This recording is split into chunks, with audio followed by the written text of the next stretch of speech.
Today's stuff we're going to be learning is Nedarim Daf Vav. We're going to get started at the top. Just a quick review of what we did yesterday. We saw Shmuel, who talked about Yadayim she'ein mochichot. We had, again, let's go through the three categories. We have a yad, which is a cut-off language of a vow. And then we have one where you cut your language off, but it's very clear what you mean. Everybody agrees that that counts. That was way back. We had different places of where we learn yadayim from the Torah. Okay, we had three different possibilities, right? Is it learned out from Nezer, Nizirut? Okay, there were three options there. That's yad of a neder. Then we had a deliberation about what if it's a yad she'ena muchach, it's not clear at all what you mean, then obviously that's not a complete statement. This is, again, going back to the whole idea of what words can create. So words, if they're not clear in the slightest, of course they can't create a vow. But if they're at this in-between stage, that's what we have a debate about. Shmuel says, even if it's not 100% clear, and it could be you mean this, could be you mean that, we're stringent about it. Okay, this, by the way, comes up later, that Nedarim, we're machmir. So therefore, since it's possible you meant a neder, we're going to say that the vow is there. Okay, works. So he says, sorry, I made a mistake. Shmuel says it doesn't work. Sorry about the confusion. Shmuel says it's no good. If you have a yad she'eno muchach, okay, it's not going to be considered a yad. Then we brought this machloket Abaye Rava, and Abaye says it is a yad, and Rava says it's not a yad. Okay, Rava goes with Shmuel, that if it's not clear, we're not going to rule it like a yad. Abaye goes more in the direction of we're going to be strict and say, you know what, since it could have been, you made a neder, you meant a neder, we're going to say it's a neder. Then what did we do? We took a machloket between Rabbi Yehuda and the rabbis by get. What language has to be written in the get? Does it have to be a clear, very complete language, which would say yad she'ena muchach is not valid? Or is it enough to have an incomplete language? Which isn't 100% clear. There were two things we talked about that weren't clear. Number one, it's not clear. Is it not clear? It's not clear that you're using the document as affecting the get, affecting with an E, right, to make it take effect? Or is it not clear that you're saying from me to you, from the husband to the wife? Is that the part that's not clear? We talked about both those elements. So that would be a yad she'ena muchach, and the rabbis say it's totally fine, and that would be a yad. Again, there's an important distinction here, which is the language of the get is a written language as opposed to a spoken language, which is important to note. That's a side point. The Gemara thinks that they're the same. And then the Gemara lines them up, Abaye with Tanakama there, that it works. Harat mutar l'chol adam is enough. Rava, like Rabbi Yehuda, who said you need the more extended language. I actually brought this back on the sheet today just so that you see where we're going with it. Then we rejected it, and then we said, no, it could be, now I want you to remember this, it was specifically Abaye, it was specifically the Gemara that came along and said, we don't know that it's so clear that this is the same debate. Maybe Abaye would agree actually with Rabbi Yehuda when it comes to get, because you need a sefer kritut, a book that breaks the bond. And this is not a book that breaks the bond if it just says Harat mutar l'chol adam. And maybe Rava will agree with Tanakama in this case, in the case of the get, because they'll say, you know what? It's really clear. Okay, Harat mutar l'chol adam is clear enough. It's obvious. It's him divorcing the wife, and we don't need to be any more clear than this. In which case, we said maybe it's not the same thing. So keep this in mind as we go in with our daf today. I see someone's asking about kiddushin. We're going to get to kiddushin soon. It's going to be the question of Rav Papa on the second part of today's daf. Meitive. So what we're going to have on Amud Aleph, okay, I'll tell you the very easy structure of today's daf. Amud Aleph is two questions from braitot against Abaye, saying that yad she'eno muchach is a yad, okay, and trying to show you need a more complete language than that. Then we're going to have Rav Papa ask two questions. Is there yad for kiddushin, and is there yad for peah? Other issues, and this is, again, very interesting, what our sukkah is trying to get at is conceptual differences between these things. Yes, they're all done with words. Kiddushin is done with words, but there's also an action associated with it. You pass over money or something, a ring that we do nowadays.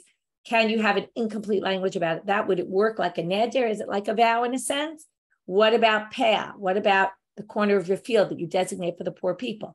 You designate the corner of your field and you say, this part, right? You don't usually even mark it. You say, this part is peah.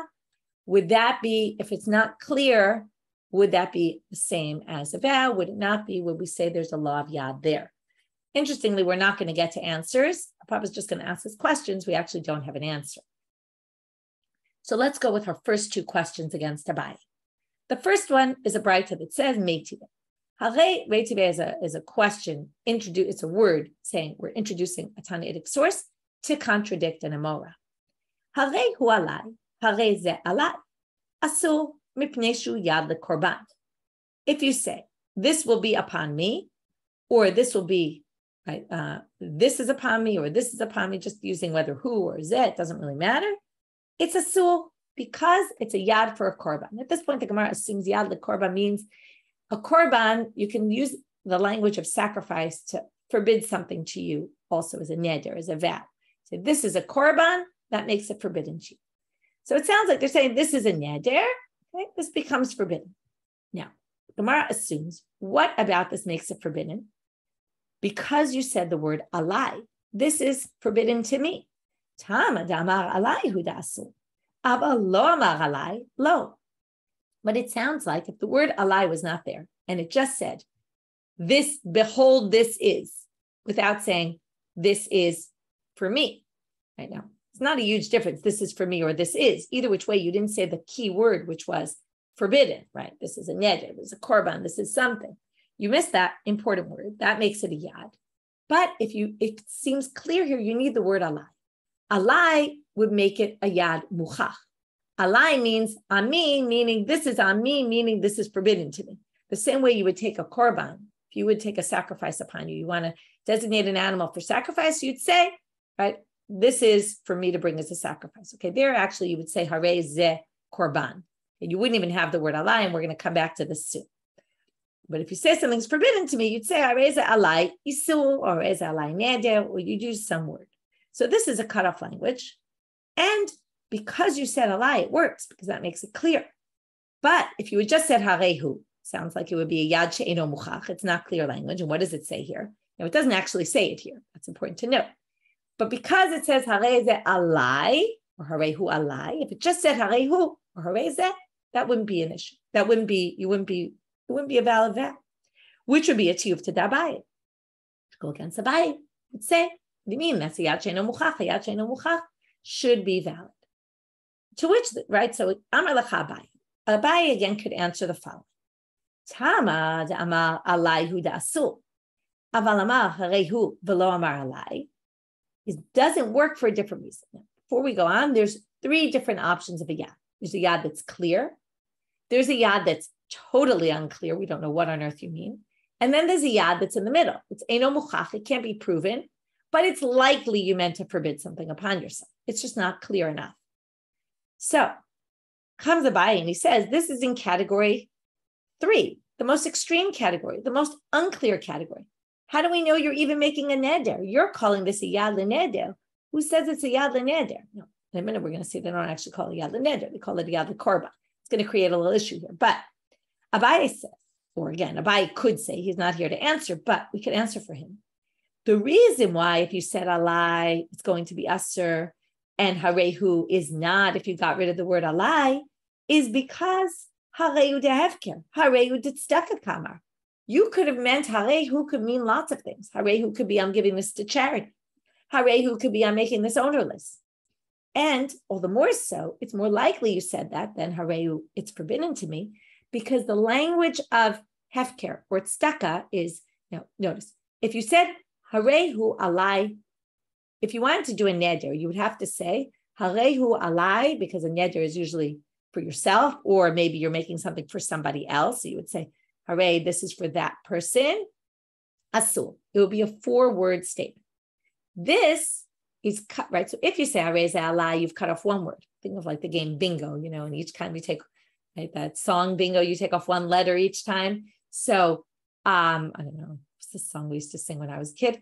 And every time you take off one letter, right? There's all these songs like that. So in this case, taking off one letter would be a yad. Taking one word, taking off 2 words is not even a yad. It's not a yad. You can't call this a yad she'eno muchach. It's not even a yad. Okay?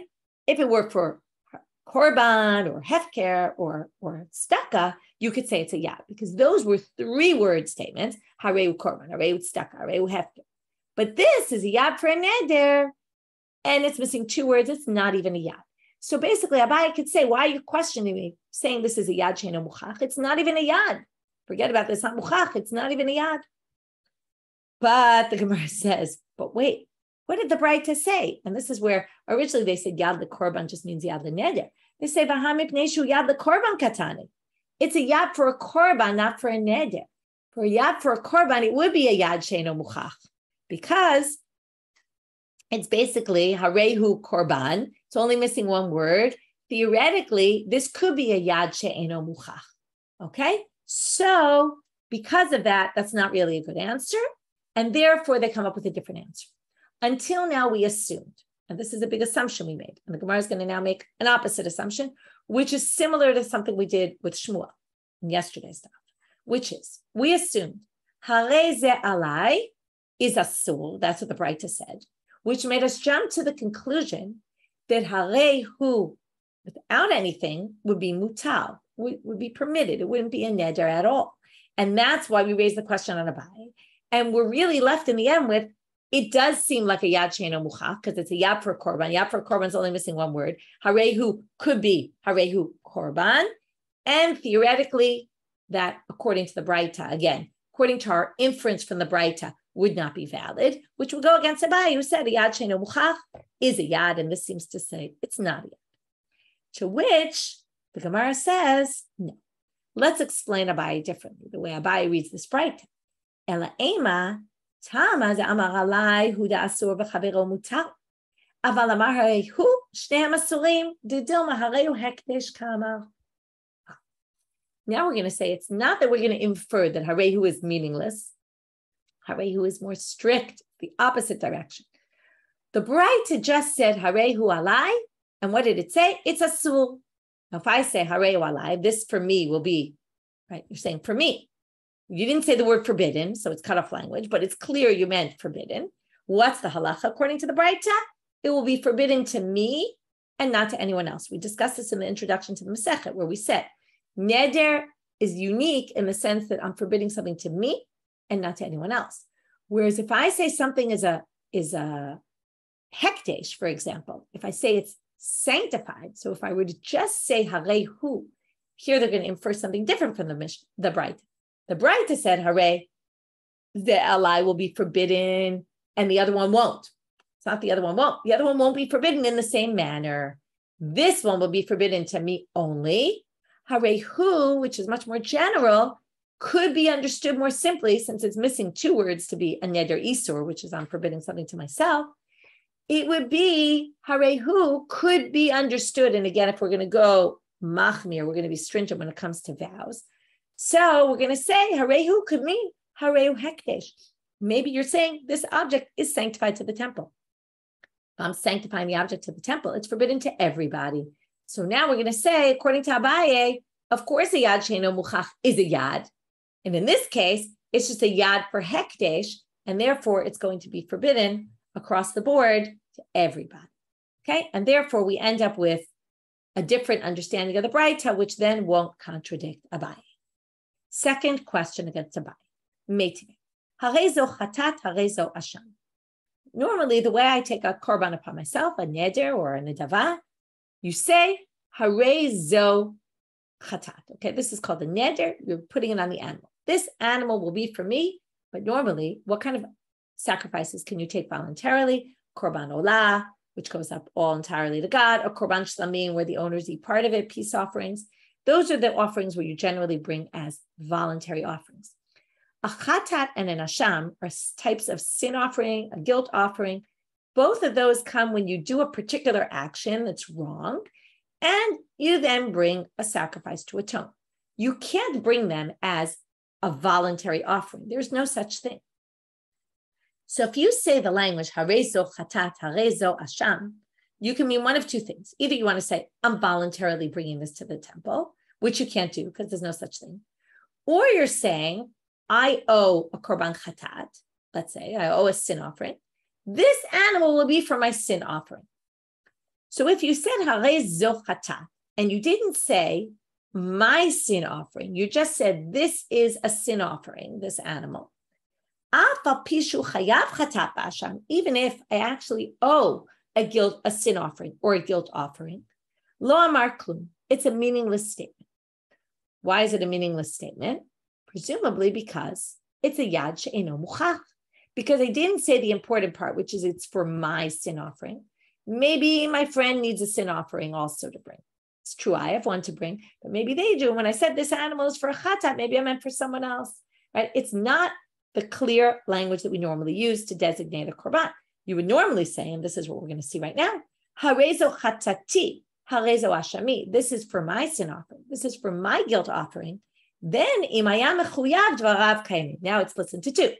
If I'm not obligated a sin offering or a guilt offering, then it's a meaningless statement because there's no such thing as volunteering to bring a sin offering or a guilt offering.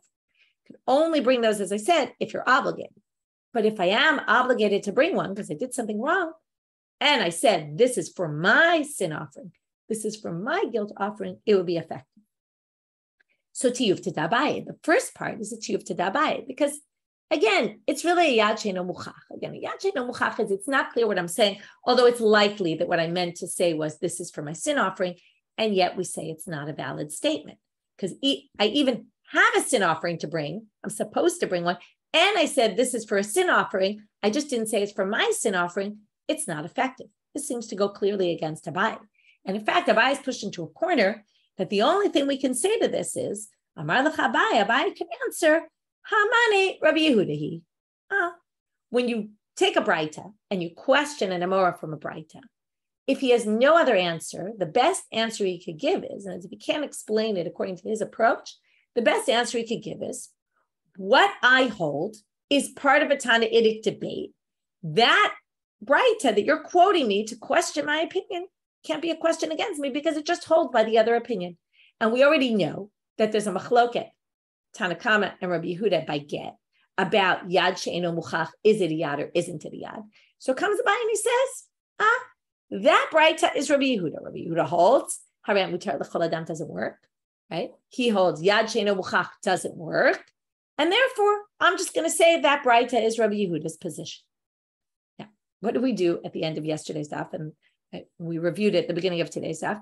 We said it's not necessarily the same machloket. Remember, we said Abaye could say, I hold like Tanakama. Abaye could say, I even hold like Rabbi Yehuda, right? And get is different. Like by get, I'll agree with him, but so it's a little bit difficult. So the Gemara says, how can you say that? Abaye Yehuda Amal, right? Look back at Hamud Bet at the bottom. Abaye is the one who said, Ana da Amra Filu Rabbi Yehuda. I hold even like Rabbi Yehuda. This is a little bit of a tricky line. Why is it tricky? Abaye didn't say, I hold like Rabbi Yehuda. Okay? In other words, what did we say at the end of yesterday's daf? And I specifically told you this yesterday. Amar lecha Abaye means the Gemara is putting words in Abaye's mouth. Abaye could say, what did we do in the Gemara there? We tried to say, Abaye and Rava line up exactly with Tanakama and Rabbi Yehuda. And then Abaye doesn't hold like Rabbi Yehuda, to which the Gemara rejected it and said, Abaye theoretically could hold like Rabbi Yehuda, and Rava theoretically could hold like Tanakama, and it's not the same machloket. So what the Gemara here is doing is not Abaye himself, really. And that's going to be a little difficult by the answer, you'll see in a minute. But you have to understand the Gemara is saying, didn't the Gemara explain Abaye as saying, maybe it's not the same machloket, and get is different. If get is different, then you can't say this braitot, when it talks about neder, is like Rabbi Yehuda, or Rabbi Yehuda by get wouldn't necessarily say the same thing that he would by neder, right? It could be he requires it by get, we said, but not by neder, in which case, right, it wouldn't fit. So the Gemara says, Hadrabe. Gemara says, Abaye changed his mind. But again, it's not Abaye. It's tricky with the words. It's not Abaye, it's the Gemara. In other words, the suggestion we brought that maybe Abaye fits in exactly with Tanakama and Rava fits in exactly with Rabbi Yehuda, maybe isn't true. When the suggestion that we rejected and then said, no, each one can explain the other, we're going to change that. We're going to reject that. And basically erase the end of yesterday's daf. And now it's going to be how much of yesterday's daf are we going to erase? But basically, they changed their mind about it. And really, Abaye holds like Tanakama against Rabbi Yehuda. It's the same machloket for get and for neder, in which case Abaye can say this braitot that contradicts me. It's Rabbi Yehuda's opinion. And Rabbi Yehuda's across the board, get and right, it's the same thing. To which the Gemara says, okay, if you're changing it all, then you're changing it all? Meaning, what about Rava? Elalema Rava Damar Rabbi Yehuda? Could you explain, right? Are you saying now, if Abaye definitely holds like Tanakama, which is what we said, and definitely disagrees with Rabbi Yehuda, then what about the other side? Does Rava definitely agree with Rabbi Yehuda and can't explain the rabbis according to his approach, which we tried to say that he does, right? That theoretically, Rava could go with Tanakama there. In get, Haram Mutar L'chol Adam is enough because it's very clear what you mean. And in neder, we're going to have to be more specific. So the Gemara says, no, just because we're switching Abaye's tune doesn't mean we have to switch Rav. We can stick with what Rav said. We can say that Abaye basically says, I only hold by Tanakama, get is the same thing. Rava could theoretically distinguish still, because we didn't have any question on Rava. We weren't pushed into a corner to have to undo what we did yesterday about Rava. And therefore, they're going to repeat exactly what we saw at the end of yesterday's daf into the beginning of today's, which was, Rava could say, Rava could say, I hold even like the rabbis, meaning I don't only hold like Rabbi Yehuda that you have to be super specific by get. Why? Because when the rabbi said you need yadayim mochichot, they said it that you don't need yadayim mochichot. They said it specifically by get. Why? Because there's no other way to understand it. Nobody's divorcing somebody else's wife. It's clear he's divorcing his own wife. You don't need to be super specific about it. Haram mutar l'kol adam is sufficient. Aval ba'alma, but when it comes to other cases like vows, be'inan yadayim mochichot. So while we undid half of what we saw yesterday, we only undid half and not all of it. We basically said Abaye would be consistent and say that get is the same issue, and you have to be, right? You don't have to be clear about your language. And Rava, who said you have to be clear about your language, theoretically can only say it by get, by neder, doesn't necessarily say it by get. Okay, that was the first part. So we had two questions against Abaye.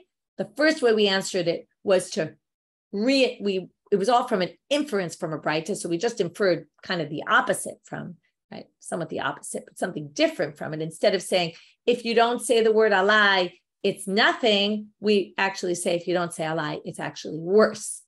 And then we had harezo chatat harezo hasham, where it sounded like it's not, oh, well, yeah, Abaye is just going to say, that's someone else's approach, not my approach. And therefore, I hold like the rabbis, this braitot is Rabbi Yehuda.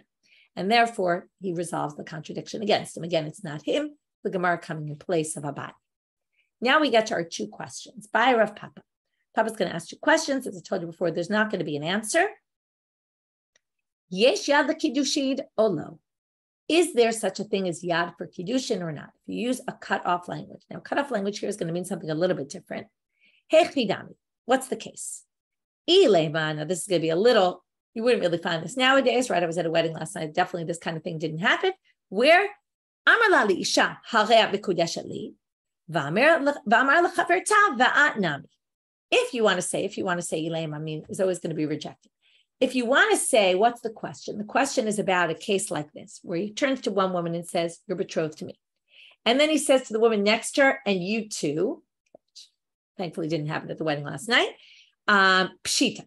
That would be obvious. Okay. It would be obvious that what? This would work. Okay. You're thinking this would be obvious. It wouldn't work. You just betrothed one woman. But no, in those days, you could theoretically, a man could betroth two women.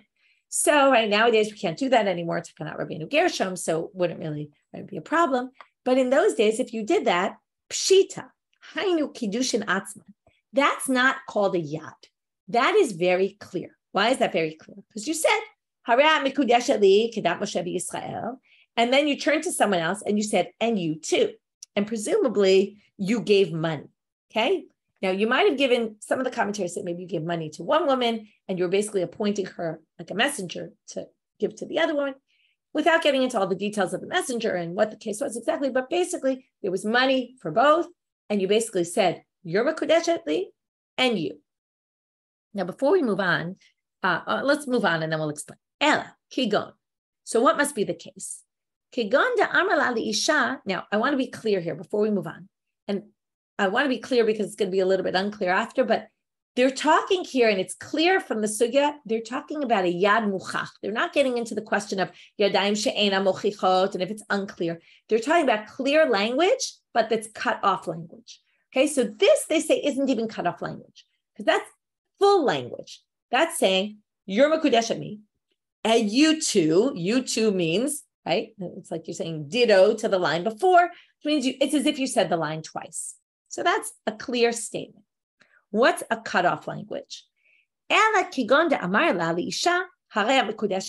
to the first, you're betrothed to me. And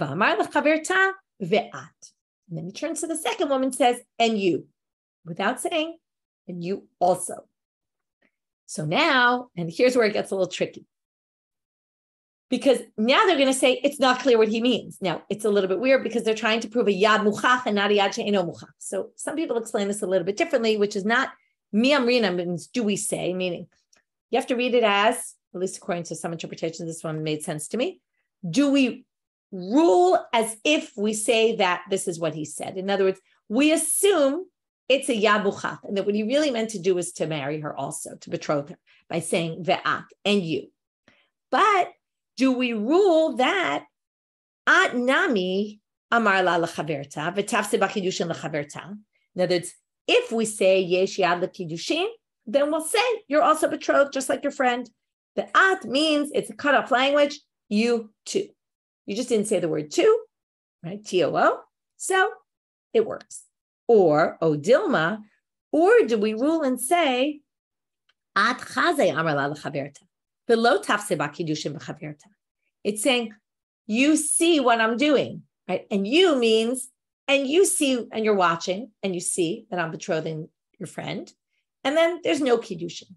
Okay, now, what's tricky about this, and I don't like to say the things that are unclear, because I want you to come out with understanding this clearly, but there's a little lack of clarity in this sugya, and there's not much to be said. Like, it's hard, because this seems to be implying that it's a yad she'eno muchach, that the and you could be understood in two ways, but that's not the way the sugya really reads. Sugya is talking about a yad muchach, a clear declaration, and therefore the commentaries suggest here that what they mean is, do we rule as if you're betrothed her, or do we rule as if you just said, and I see? And then she's not really betrothed, okay? So it's more like, do we rule that she's betrothed, or do we rule she's not betrothed, even though it's pretty clear you meant to betroth her as well? To which the Gemara says, but I'm pointing out that there's something not so clear about the simple reading of the sugya here, which happens sometimes. Now the Gemara, instead of answering the question, they're going to ask a question on the question. How could Rav Papa have even asked this question? Rav Papa? Did he really ask this question? Isn't it obvious from something else he said that it's clear that he thinks there's yad for kiddushin? Now we're going to quote a line of Rav Papa that's very similar to a line Rav Papa had on Ham a bet, but kind of the reverse. Get back to that in a minute.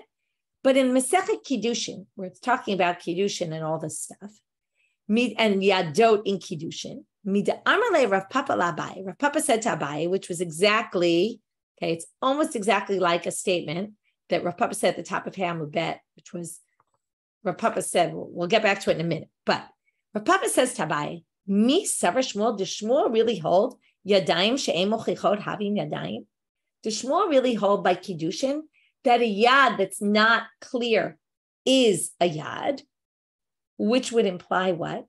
If a yad she'eno muchach Shmuel thinks is a yad, and Rav Papa's questioning that, it would seem clear that a yad that's clear would definitely be. The question's only about a yad that's not clear. And he says, what, does Shmuel really hold a yad that's not clear as a yad? Okay, I just want to point out before we move on, I'm leaving you mid-sentence, but at the top of Ham bet, Rav Papa said to Abaye the same kind of line about Shmuel, but it was actually the reverse line. He said, by us, Lema kasav Shmuel, yadayim she'em mochichot lo having yadayim? Does Shmuel really say by neder that a yad she'eno muchach is not a yad?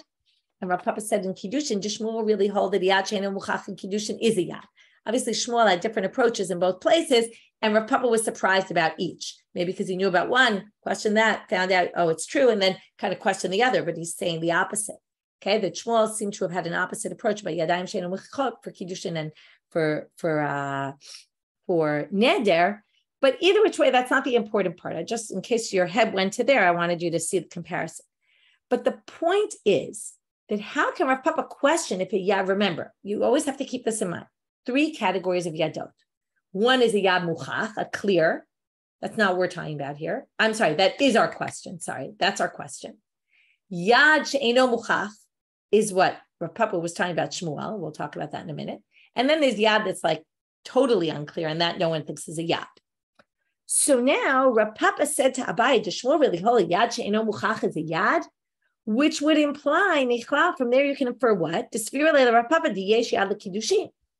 He must hold there is yad. He's just surprised by Shmuel who holds he holds the yad muchach as a yad, and his question is about a yad she'eino muchach. And he's saying Shmuel really holds the yad she'eino muchach as a yad. If you question yad she'eino muchach, but it's obvious the yad muchach would be a yad. So how could Rav Papa even be asking this question? To which the Gemara has a very clear answer, which is an answer they give in a lot of places. Chada. Some people cut this word chada because chada means singularly one. It doesn't really make sense here in the context, so we can skip the word. But migo, my disfir leila Shmuel, amar leila Abaye. Rav Papa was talking to Abaye about Shmuel's opinion himself. In other words, Shmuel's opinion. He wasn't talking at all about himself. He deliberated. Is there yad by kiddushin? Is there not yad by kiddushin? And he didn't know what the answer was. He said, but to Shmuel, who it's obvious there's yad by kiddushin, but does he when it's clear, does he really think that when there's yad she'eino muchach, it's also treated as a yad? In other words, his whole question about Shmuel was only according to Shmuel's logic. What he was saying was, Shmuel says yad she'eino muchach is a yad for kiddushin. And what he's saying is this, does he really hold that way? I understand he holds there's yad for kiddushin when it's clear, but does he really hold when it's unclear? We're still going to treat it as a yad and still count as kiddushin? But that was all Rav Papa talking to Abaye about Shmuel's opinion. But he himself deliberated whether it was yad for kiddushin or not. There he was just talking about in Shmuel's world and Shmuel's worldview about this. So yes, I understand Shmuel thinks there's yad for kiddushin, but I myself am not so clear about it. Okay, so that's our question. We don't have an answer. By Rav Papa. Oh, so before we move on, I want to point out something important, which is what makes kiddushin different from a neder, that we have a question about this. So kiddushin is different from neder because neder is done by words alone.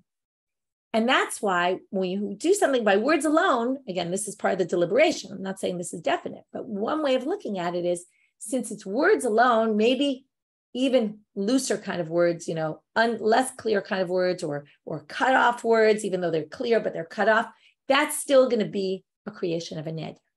But kiddushin has an action associated with it as well. It's not just words. It's also an action. It's also passing on a ring or something like that.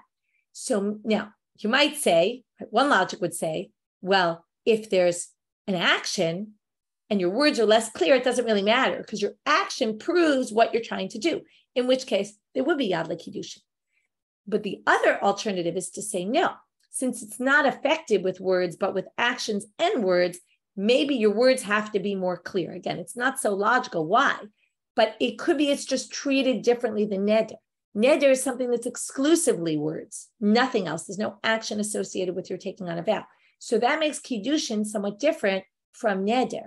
Okay, and that's what really we're getting at the sugya here, which is what are the differences, right? Get is even more different, right? And that was why we tried to compare, but then said maybe it's not comparable because get is written, right? It's weird that they're even using yad in written language because, right, it almost sounds like they're talking about the words you say, but it's not the words you say, it's the words you write down. And there it's a yad that's written. So it's interesting the way they're borrowing this term and using it in different ways and in different kind of circumstances. So that's conceptually what's going on here, which is trying to put things into different frameworks. How do we view things that are words alone? How do we view things that are words with actions? Things that are written with actions, right? Because the getting involves writing the get, the written word there, passing the get on. Okay, even nowadays, there's a text set when you give the get. You say those words, by the way, that we talked about that are written. Next question. So again, getting into where do these things fall in categories. How do we categorize them? So by Rav Papa, yesh yad lepeah or ein yad lepeah. Is there a din of yadot also by peah? Peah is when I designate the corner of my field for poor people. Now again, designating, maybe I mark something off, but it's really, I say this corner is peah, and then it becomes peah. Just like I designate money for charity, and it becomes charity. That's going to be another question. Is there yad for tzedakah or not? Is there yad for hefker, for making something ownerless? So those are the two next questions we're going to get to in tomorrow's stuff. So Rav Papa says, yesh yad lepeah, ein yad lepeah. So again, hey chidami, what's the case? If you say this section of my field will be peah, and this also, then hainu peah mal yatahi. Again, just like the kiddushin. If you say and this also, it's very clear what you meant. Ki kamebaile. My question is ki gonda amal vehadin velo amal nami. Again, you said this is peah and this, and you didn't say and this what. That is a cutoff statement. That's a yad. So the question is it peah or is it not peah? My. To which the Gemara now says, we're going to infer something from what you just said. We're going to assume if I took peah as a minimum 1/60th, if I take 1/100th of my field and I say this is peah, and then I go to the section right next to it, which will kind of fill it in to get to the amount of 1/60th, and I say and this, without saying and this also, it will be obvious that that's peah also, because I haven't yet taken enough of my field and set it aside. So therefore, the Gemara assumes we must be talking about that the first time you did it, the first statement was said on 1/60th, and you fulfilled your obligation. And now we're talking about additional part of your field, to which the Gemara says, Michlal, from here you can infer, are you trying to infer here that you can go on forever and I can make, if I want, my entire field peah? Because it sounds like if I said, this is peah, and then I said, and this on the rest of my field, I can turn that into peah, which would sound like you can make your whole field peah. And the Gemara is questioning that. Is that really true? Can you make your entire field peah? To which the Gemara says, you can. Right? You would think you can't, because what is peah literally means a corner. A corner means I'm taking part and not the whole. To which the Gemara says, no, you actually can. The Hatanya, here's a braitot to prove it. How do you know if you really wanted, you could make your entire field peah and basically make it all for poor people? Talmud lomar pe'at sadcha, because it says corner field, as opposed to saying pe'ah bisadcha, a corner in your field. If it said a corner in your field, as opposed to a corner of your of your field, I guess would be the way you would say. Say a corner in your field. Again, this is the world of drashot. One could argue it otherwise. A corner in your field is the way they think is the simple way to say it. Would mean a corner in your field. But if you say my whole field, that would be okay because it said pe'at sadcha. Okay, so therefore, pe'at sadcha, corner field, without designating specifically anything specific here, we're going to say that allows you to do your whole field. Not exactly true, by the way, because pe'ah can only be taken after you start to cut some of your crops. So it would have to be you cut a little bit of your crops, because it says bekutzerchem, as you're reaping, as you're cutting there. So you would have to cut something, a minimum amount, and then you could turn your entire field to peah. So it's only mostly true, I would say. Okay, so just so you know, if you ever want to do that, make your entire field peah, you have to cut off a little part first. I don't know how many of you own fields. Cut off a little part first, and then you can make the whole thing peah. So that was an aside, just it was an assumption that came out of that if you say, and this, the fact that we've been suggesting maybe you can make a peah would sound like, theoretically, you could make a peah if you were clear about it. And here the question is only about a yad. So now we go back to what's the real deliberation here? What's the deliberation? Is yesh yad lepeah or ein yad lepeah? Mi amrina, do we say? Kivan de itkish lekorbanot. There's a hekesh in the verse between korbanot and peah. We don't yet know where. We'll see that in one more minute. Just take it as a given right now. They appear in the same verse together. Because of that, we learn one to the other. Now, the topic of that sentence, of that pasuk, is not delaying bringing your sacrifices. Okay? So now the question becomes, because they have this hekesh in the verse between sacrifices and leaving the corner of your field, and the topic of the sentence is don't delay bringing your korbanot, which would mean also don't delay leaving the corner of your field, right? When you start doing the ksira, the reaping, the cutting, that's when you should do the peah. Don't delay. So do we say ma korbanot? Do we say we make a hekesh across the board in all sorts of topics? So, for example, ma korbanot yesh lem yad, just like I could say harehu, and it could be a yad for a korban. Af peah yesh la yad. Also, peah has a yad. Oh, Dilma, or perhaps ki it takash lebalta acher di takash. When we make this hekesh, it's only for the issue said in the verse, which is balta acher. This is the question with juxtapositions in general. When you have two things juxtaposed, can you start learning all sorts of things? We had that in the beginning of the Masechet, where we did the juxtaposition, Neder and Nedarim, and we started learning all sorts of things, not just what was mentioned in the context of that verse. So now the Gemara, and that's the deliberation. Again, we're not going to have an answer. That's a deliberation. Do we learn it from Korbanot because of this Hekesh, and therefore learn whatever's true for Korbanot is true for this? Or is the Hekesh much more specific just for this issue of not delaying doing it? Heicha itakash. So now where is this Hekesh? I'm going to end with that. So